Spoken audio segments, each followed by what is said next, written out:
Hello दोस्तों, जय माता दी। तो हम 10th क्लास का सेकंड चैप्टर पढ़ रहे थे। तो आज हम देखेंगे रक्त के बारे में। ब्लड, जिसे हम रुधिर भी बोलते हैं। तो ये ब्लड क्या होता है देखते हैं। ये तरल संयोजी ऊतक होता है। रक्त क्या होता है? एक प्रकार का तरल संयोजी ऊतक होता है। अब तरल का मतलब तुम जानते ही हो, लिक्विड फॉर्म में। और संयोजी का मतलब क्या है? संयोग। संयोजी का मतलब किससे? संयोग से। संयोग से। और संयोग का मतलब क्या है? जोड़ना। जोड़ना मतलब ये क्या करेगा? रक्त है जो, ब्लड जो क्या करेगा? हमारे एक अंग से दूसरे अंग को कनेक्ट करने का, जोड़ने का कार्य करता है। भाई एक अंग से यहाँ पर ब्लड है, ब्लड जा रहा है, तो क्या कर रहा है? एक अंग से दूसरे अंग को जोड़ रहा है। तो ब्लड क्या करेगा? एक अंग को दूसरे अंग से जोड़ने का कार्य करेगा। अब देखो, इसकी एक स्वस्थ व्यक्ति में मात्रा कितनी होती है? कितना ब्लड होता है एक स्वस्थ व्यक्ति में?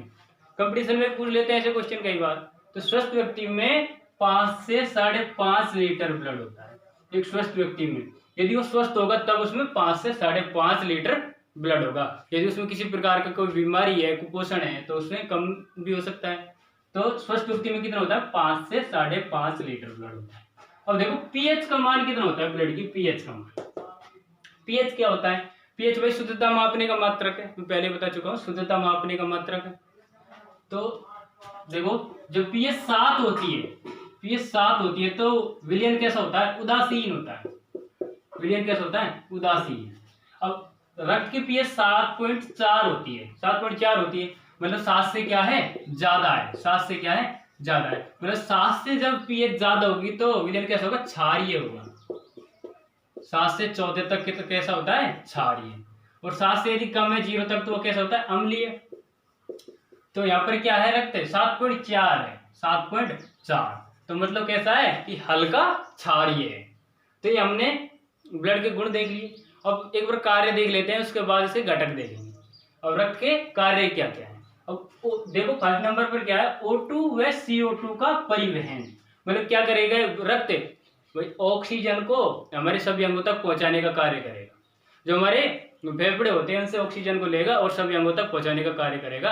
और अंगों से जो CO2 होता है, अपशिष्ट होता है CO2, उसको क्या करेगा? वापस हमारे फेफड़ों में लाकर छोड़ देगा। मतलब O2 को सभी अंगों तक पहुंचाएगा और सभी अंगों से CO2 को वापस लाएगा। मतलब O2 और CO2 को क्या करेगा? परिवहन करेगा रक्त। नंबर 2 पर देखो, शरीर का ताप नियंत्रित करता है।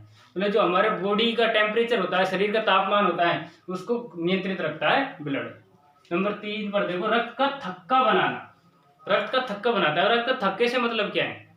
मतलब कहीं पर भी हमारी भाई लग गई, कोई घाव लग गया, चोट लग गई, तो चोट लगने के बाद उसमें क्या होता है? ब्लड आता है, रक्त बहता है। तो कुछ समय के बाद क्या होता है? यदि चोट नॉर्मल है तो 2 से 8 मिनट, 2 से 8 मिनट के अंतराल में क्या होता है? ब्लड ऑटोमेटिक बहना रुक जाता है। वो किसकी वजह से होता है? कि रक्त में ये प्रक्रिया पाई जाती है। रक्त क्या करता है? थक्का बनाता है, घाव को भरने की क्षमता रखता है। और अगला देखो, प्रतिरक्षा।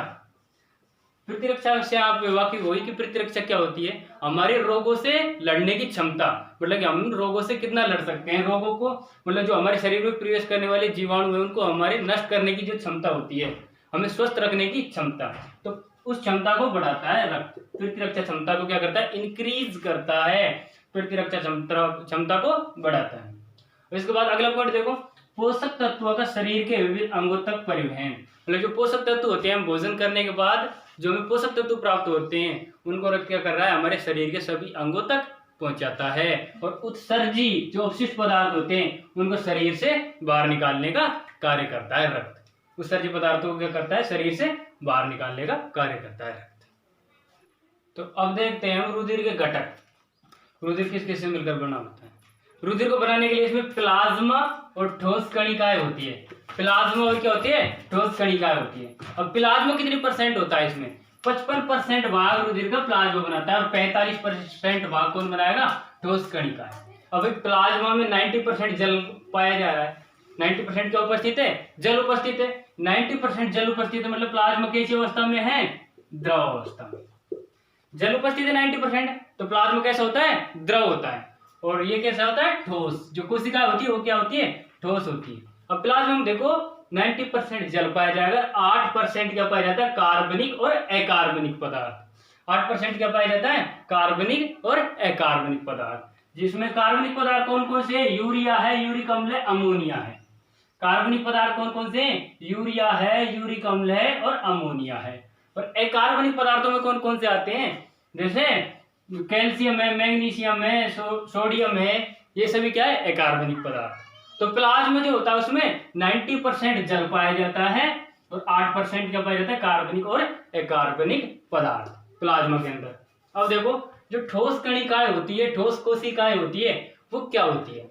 आपने नाम सुना होगा आरबीसी का, जिसे हम क्या बोलते हैं? लाल रक्त कणिका, लाल रक्त कोशिका, रेड ब्लड सेल्स।